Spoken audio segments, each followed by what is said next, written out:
চোরের ধাঁধার অর্থ উদ্ধার করতে ওই মূর্খগুলো আপনাকে ডেকে এনেছে বাটুল বাবু? অনেকটা নিজের উৎসাহী এসেছি বলতে পারেন। তা বেশ, দেখুন পারেন কিনা ওই চোরের কবল থেকে সিন্ধুকে রাখা আমার সম্পদগুলোকে বাঁচাতে। ওইটা বুঝি আপনার সেই সিন্দুকটা? ঠিকই ধরেছেন আপনি।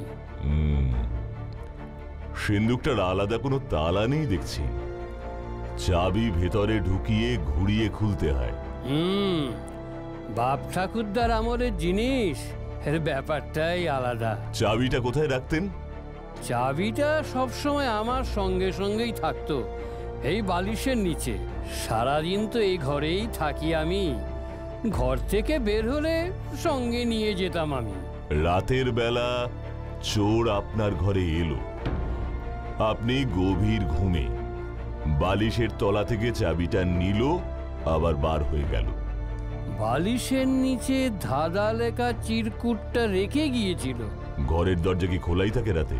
রাত বিরেতে শরীরটা হঠাৎ যদি খারাপ হয়, তাই ছেলেরা বলেছে রাতে দরজা বন্ধ করতে না, তাই আমিও আর।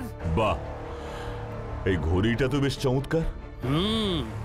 শুনেছি ইংরেজ আমলে কোন এক সাহেব ঘড়িটা আমার ঠাকুরদাকে উপহার দিয়েছিল। ঘড়িটা দেখছি বন্ধ, চলছে না।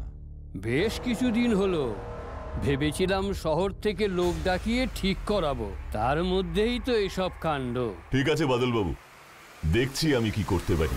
আপনারা জল খাবার খেয়ে বিশ্রাম নিন, বিকেলে কথা হবে।